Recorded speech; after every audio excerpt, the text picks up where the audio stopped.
Então agora nós vamos falar sobre insulinoterapia, né, tratamento insulínico, né, do diabetes. Vamos falar um pouquinho da história da insulina, né, quais são as ações da insulina, quais tipos de insulina que a gente tem disponíveis para o tratamento, como que é a farmacocinética das insulinas, como que a gente faz a insulinoterapia nos pacientes com diabetes tipo 2 e como que é a insulinização intensiva, que a gente chama, ou esquema basal bolus, que a gente usa no tipo 1 e ocasionalmente no tipo 2 também.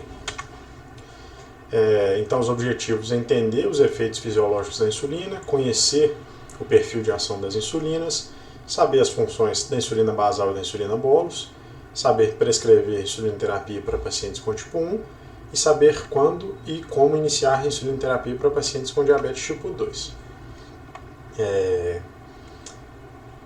Aqui uma breve linha do tempo, a gente tem agora em 2021 estamos completando 100 anos do uso clínico da insulina, né? Assim, em 1922, né? Assim, a insulina foi isolada inicialmente, né?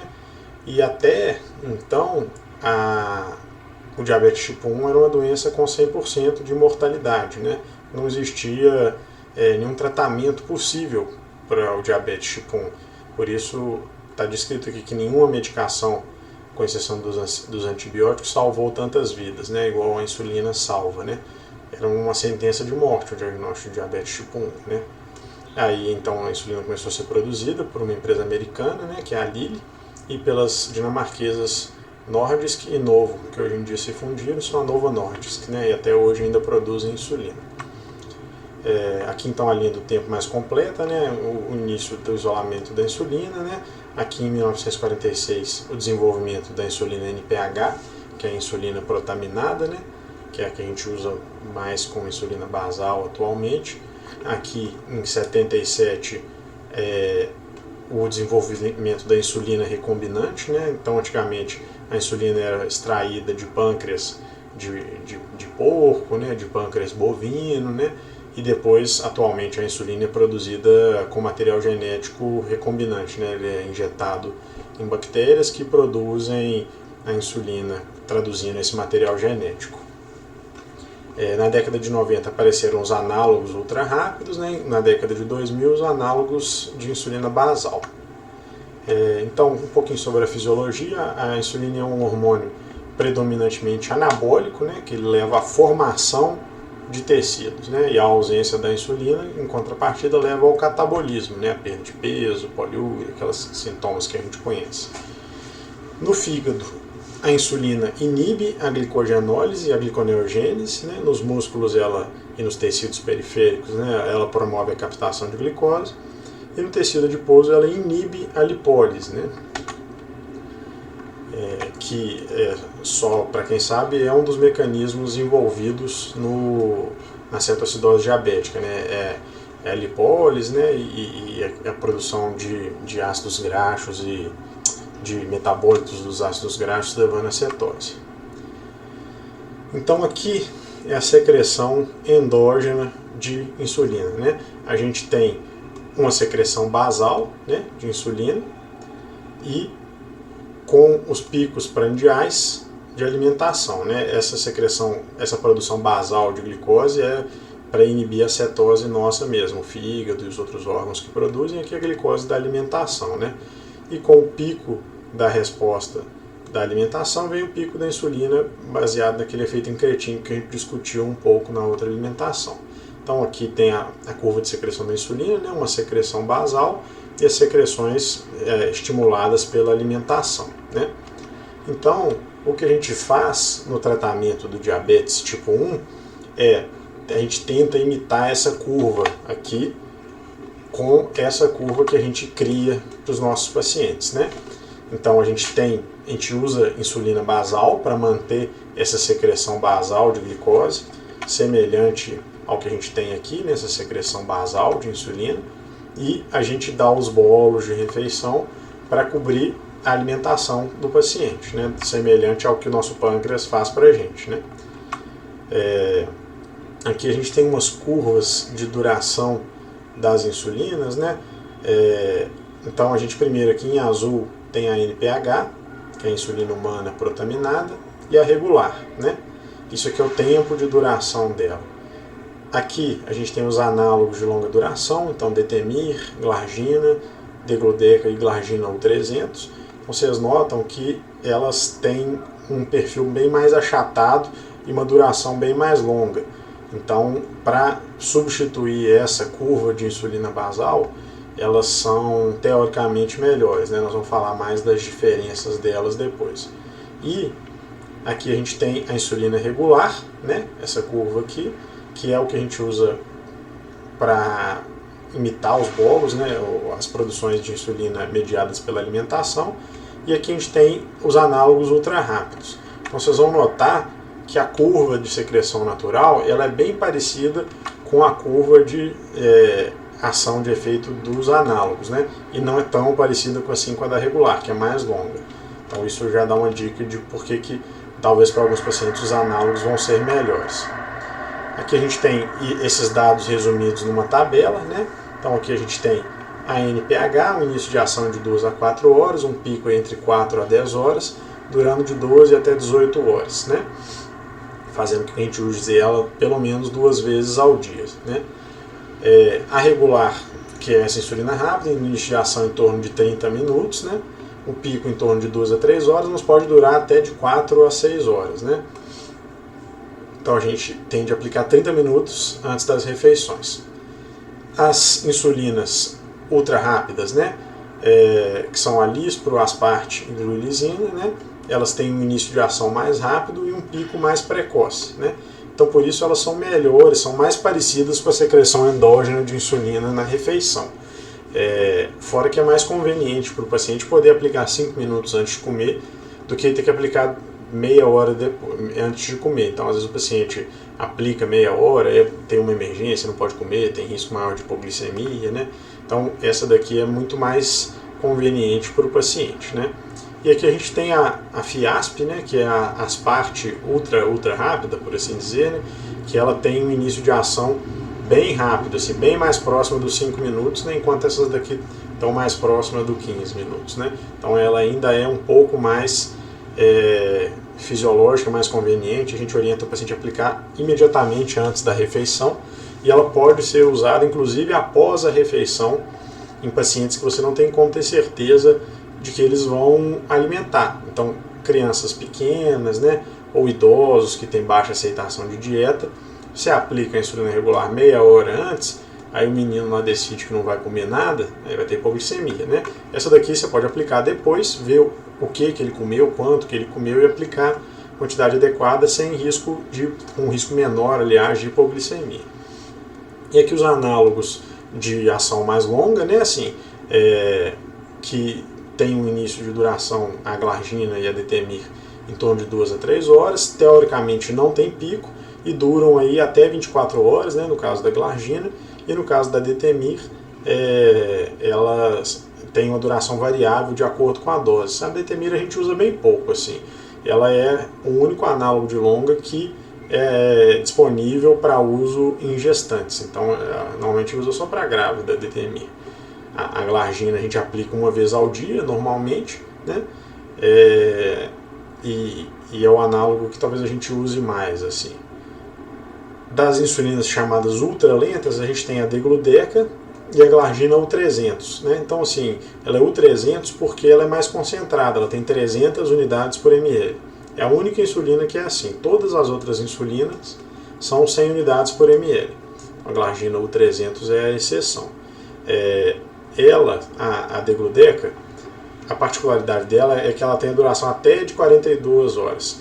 Então, o que ela permite é que a aplicação seja realizada de maneira flexível. Então, ela não precisa ser aplicada sempre no mesmo horário. Então, ela pode ser aplicada, por exemplo, num dia de manhã, no outro dia à noite. Você não pode aplicar dia sim, dia não, mas você pode flexibilizar os horários de aplicação.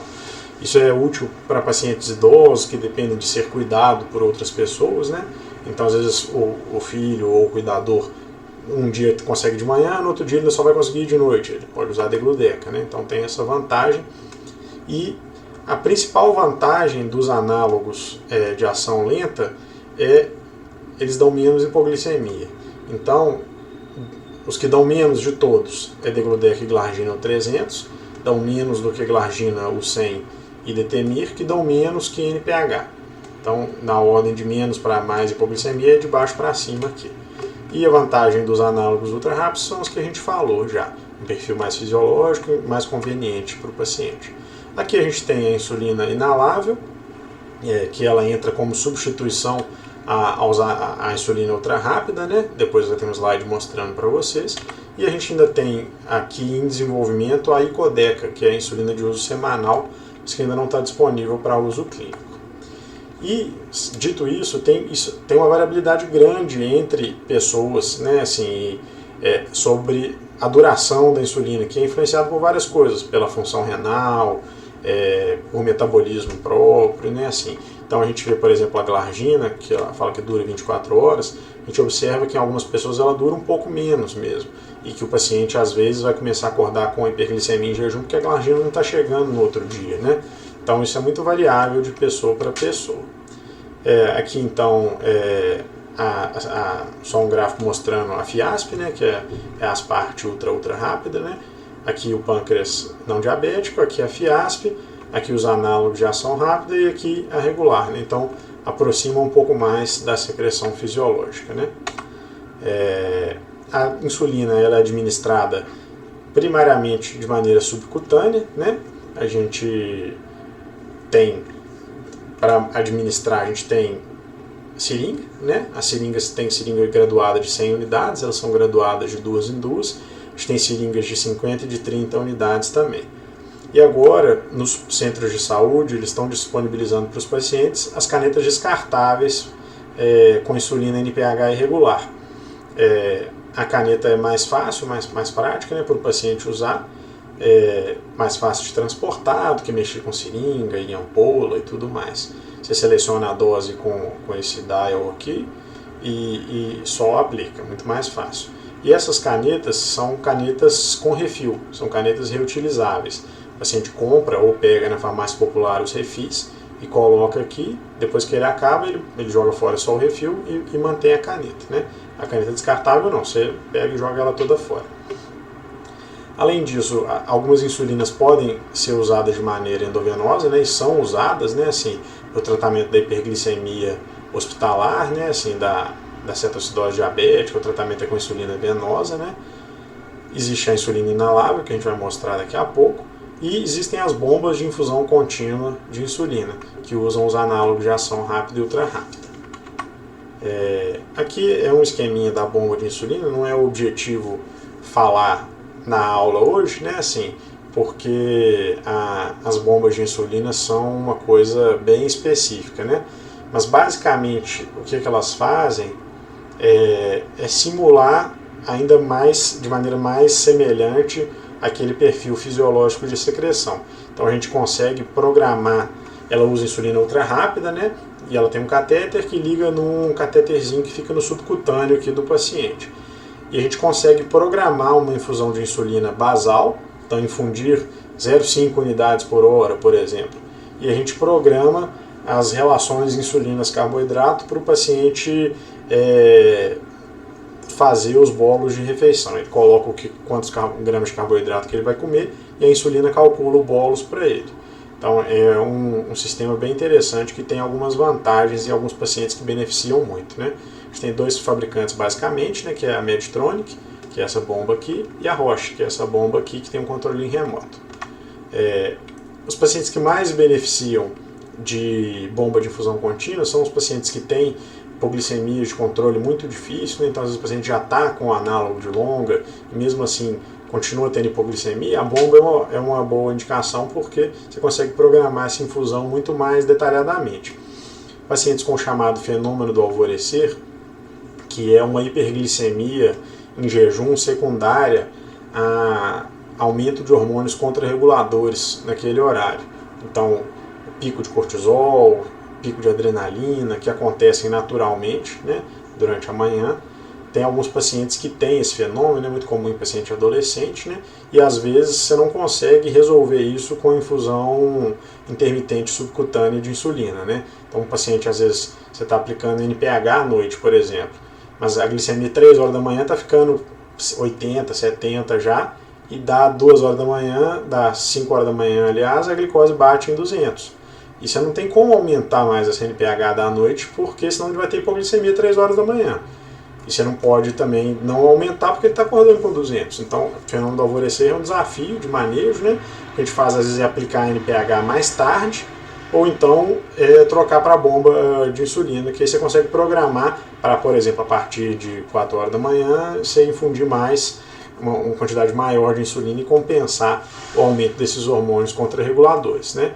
Gestantes, para permitir um controle glicêmico mais rigoroso, né? Pacientes com gastroparesia diabética também são um desafio no manejo, né? Porque como eles têm esvaziamento gástrico lentificado, né? Às vezes acontece que você aplica a insulina, eles têm hipoglicemia, e daí a pouco, quando o estômago dele consegue esvaziar, a glicose sobe, né? Então ele tem uma dissociação entre o pico da insulina e o pico da glicemia da absorção por essa lentificação. Você também consegue ajustar isso na bomba, né?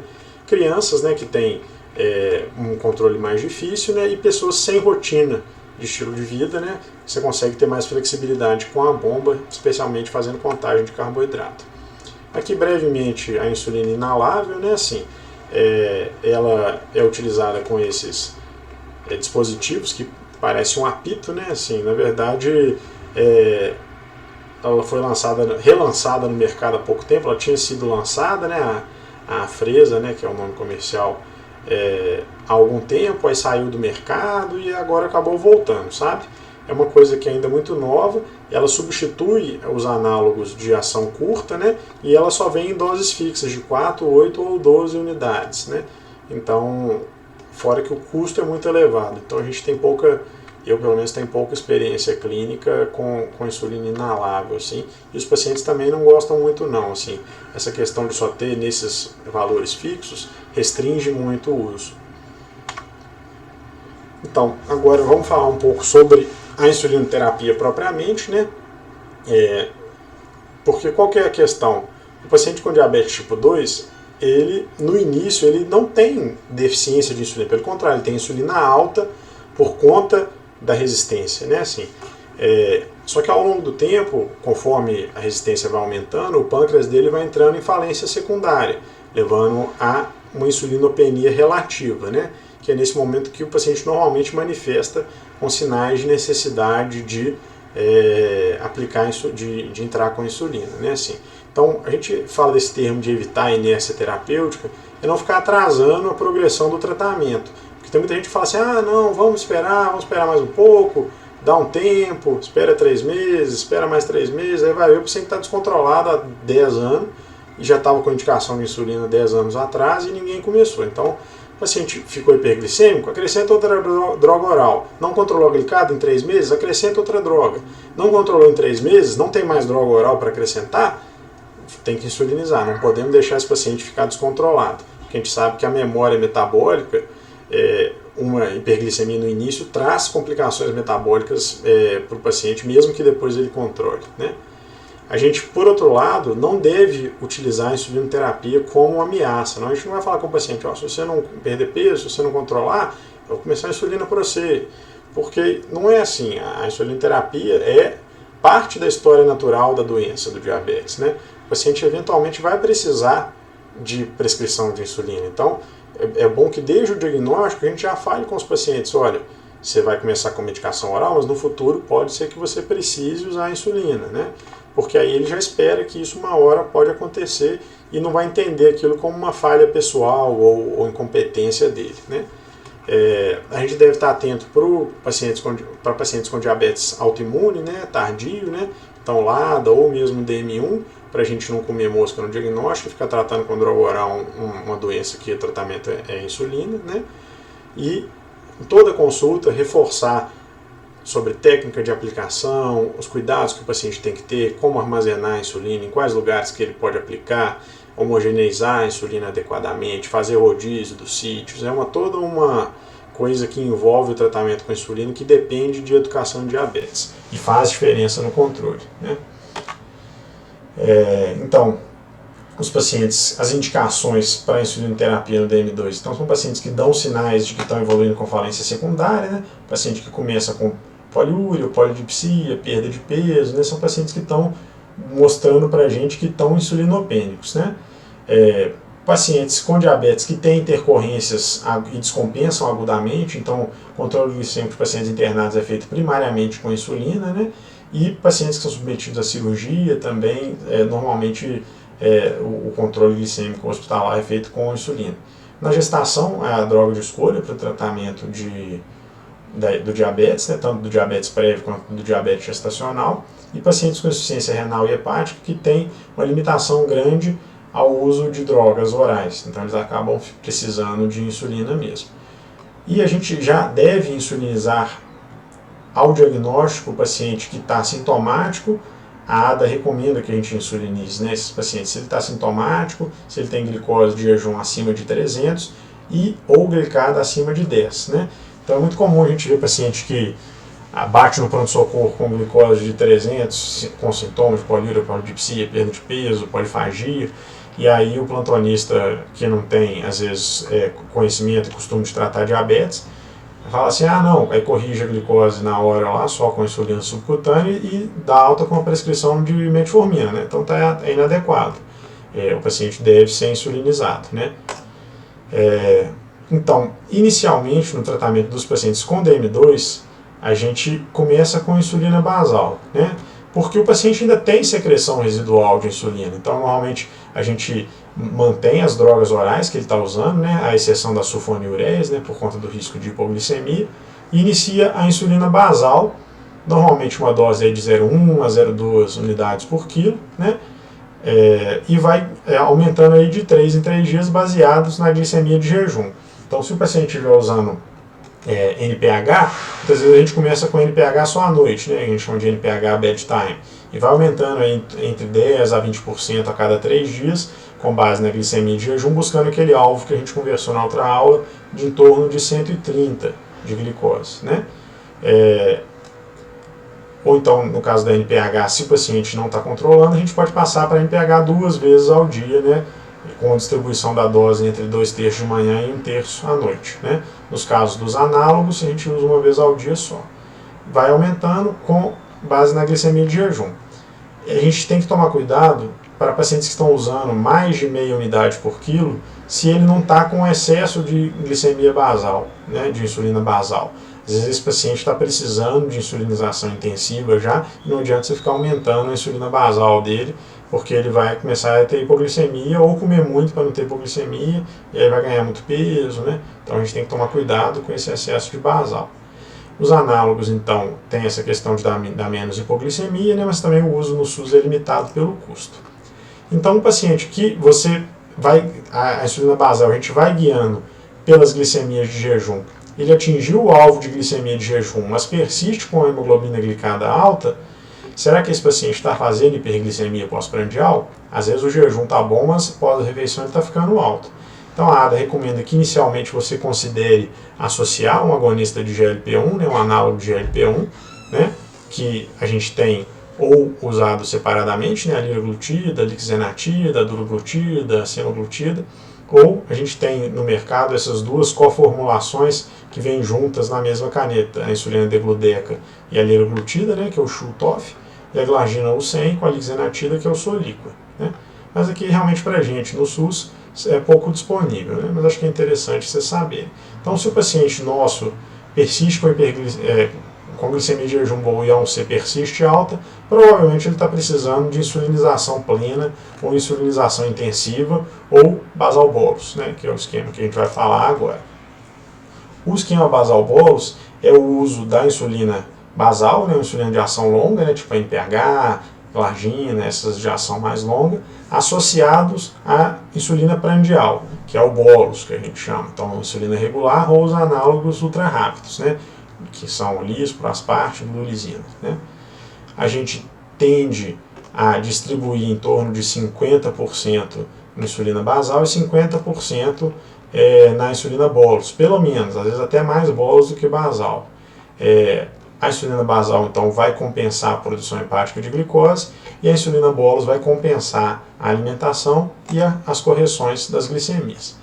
Algumas situações que aumentam a necessidade de insulina são, então, a puberdade. Na puberdade, os pacientes precisam de doses mais altas, né? Às vezes mais de 1 unidade por quilo, né?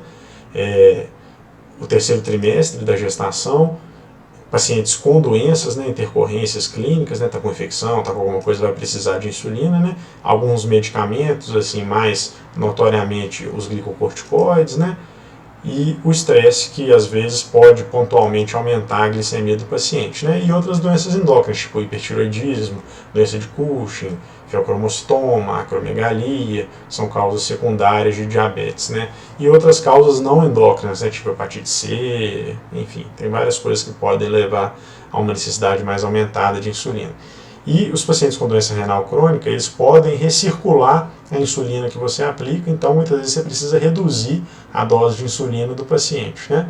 Pacientes nessa fase que a gente chama de lua de mel, né, que é no DM1, logo após a insulinização, eles têm uma recuperação temporária da função pancreática, então normalmente eles ficam controlados com uma dose baixinha de insulina, né, e depois acabam evoluindo com a falência completa, né? Pacientes com má absorção intestinal, pacientes com hipotiroidismo com insuficiência adrenal também precisam de menos insulina normalmente. Como que funciona o bolus? O bolus é uma mistura do bolus de alimentação e do bolus de correção. Então o bolus de alimentação, ele é para compensar a ingesta de alimento daquela refeição. E a gente pode definir na receita desse paciente um bolus fixo, ou a gente pode definir para esse paciente uma contagem de carboidrato, que a gente chama. Como que é o bolus fixo? Você vai determinar uma dose fixa. Então, no café da manhã, ele vai aplicar tantas unidades, né? Então, no caso aqui, eu dei um exemplo de uma receita, aplicar 4 unidades 5 minutos antes do almoço, de uma insulina ultra rápida, por exemplo. Agora, o paciente que faz contagem de carboidrato, ele vai contar quantos gramas de carboidrato tem naquela refeição que ele vai consumir. Então, o paciente pega, por exemplo, ele vai comer um pão francês. Um pão francês tem 28 gramas de carboidrato com miolo. Tem uns livrinhos de contagem de carboidrato, tem aplicativo que o paciente pode consultar, e ele vai somar tudo que vai ter carboidrato naquela refeição. Vamos supor que ele vai comer só um pão francês. Então a gente prescreve aplicar 1 unidade para cada 7 gramas de carboidrato, 5 minutos antes do almoço. Então se for um pão francês, 28 gramas de carboidrato, 28 dividido por 7 vai dar 4. Né? Então ele vai aplicar 4 unidades antes do almoço. Qual que é a vantagem do esquema fixo? É mais fácil, você não precisa saber contar carboidrato. Qual que é a desvantagem? Você tem que comer sempre a mesma coisa. Se um dia ele comer um pão, no outro dia ele comer 3, aí ele vai ficar num dia com a glicose boa e no outro dia com a glicose alta. Ou então num dia com a glicose boa e no outro com a glicose baixa. Né? Então ele tem que comer sempre a mesma coisa, tem que ter uma rotina da refeição. Já o paciente que faz contagem, ele pode variar as refeições dele, porque ele conta o carboidrato e aplica a insulina de acordo. Então se ele quiser comer uma barra de chocolate, ele pode. Só que se ele fizer isso todo dia e aplicar a insulina para isso também, ele vai começar a ficar gordo. Né? O problema não é o controle só, o problema é o excesso de peso. Né? É o que o nosso pâncreas faz com a gente quando a gente come uma barra de chocolate. Ele tora lá na insulina e a pessoa engorda. Né? E o outro componente do bolus é a correção. É para a gente corrigir a glicemia que já estava antes da refeição. Então o paciente vai medir a glicemia e vai corrigir. Também tem duas maneiras da gente fazer, uma mais fácil e uma mais difícil. A maneira mais fácil é escrever uma tabelinha, que é o que a gente faz para a grande maioria dos nossos pacientes que tem um nível de instrução mais baixo. Então o que a gente faz? A gente coloca de 140 a 180, acrescentar uma unidade à dose habitual. 180 a 220, acrescentar 2 unidades. De 220 a 260, acrescentar 3 unidades. A gente coloca uma tabelinha, o paciente mede a glicose, olha naquela faixa e acrescenta ao bolus de refeição dele. Então vamos supor que ele mediu lá a glicose, estava 160, está aqui acrescentar uma unidade, ele junta as 4 que ele tinha que aplicar para o bolus fixo e vai dar 5 unidades. Né? Ou então o paciente pode fazer a continha, que a gente chama. A tabela é como se a gente fizesse a continha para o paciente e simplificasse. A conta é o paciente fazer por conta própria isso. A gente vai determinar o alvo de glicemia dele e qual que é o fator de sensibilidade. O fator de sensibilidade é quanto de glicose uma unidade de insulina vai reduzir no meu paciente, né? Isso a gente tem uma continha, que a gente usa 1.500 ou 1.800, dependendo se o paciente está usando regular ou ultra rápida, né? Dividido pela dose total diária de insulina. Então esse valor a gente define, né? No caso desse paciente aqui, é 40 o fator de sensibilidade, né? Então vamos pegar um outro paciente que a gente definiu, quando fez a conta, deu o fator de sensibilidade de 40. O alvo, a gente que determina também, normalmente a gente coloca aí 140 de alvo para os pacientes, né? Então a gente pega a glicemia no momento, vamos supor que estava 220 a glicemia do paciente, menos o alvo que é 140, 220 menos 140 vai dar 80, né? Isso.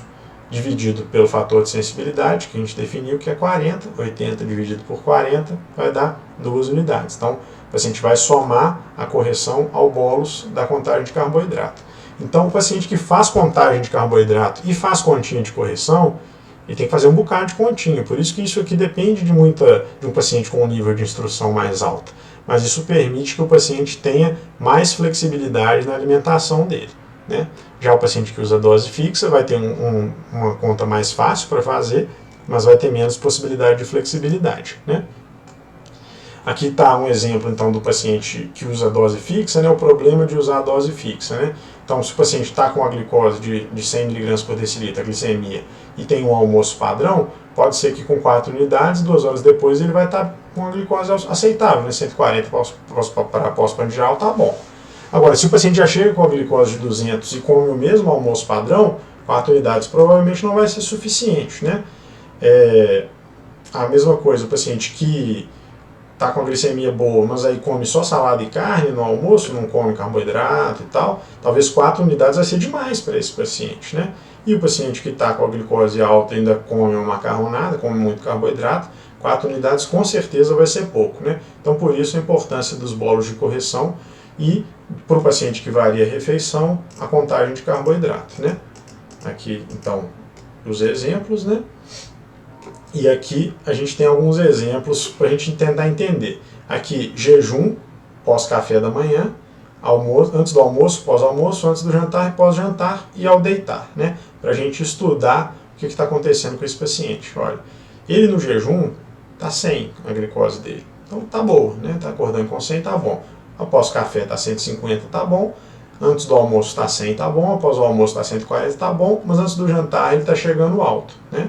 E aqui após o jantar, manteve alto, né? Ao deitar, 300. Então, assim, a dose de insulina basal dele tá boa.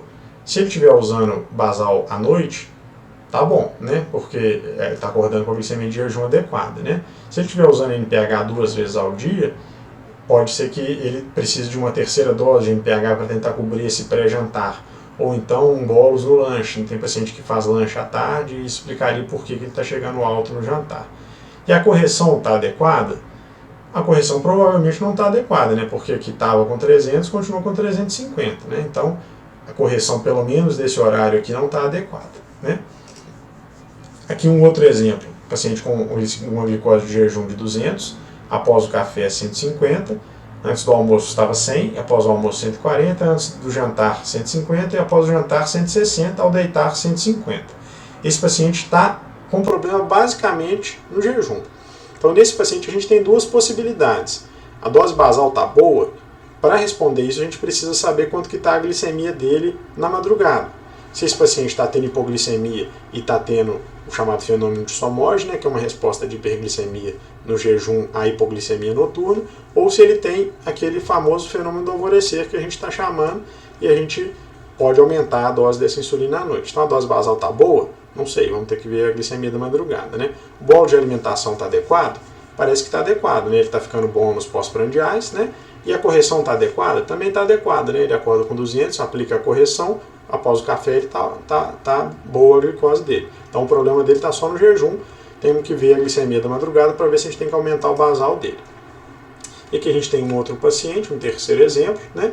Paciente que está com a glicemia de jejum boa, está com após o café boa, está com o pré-almoço boa, mas está com o pós-almoço alto, né? Então o pré-jantar está bom, o pós-jantar está bom e ao deitar está bom. Então esse paciente está com o jejum bom, então a dose de basal está boa, né? Está com o bolo de alimentação adequado? no almoço, ou ele transgrediu nesse dia, né, se ele for um paciente que aplica dose fixa, né, ou ele não está com o bolus adequado.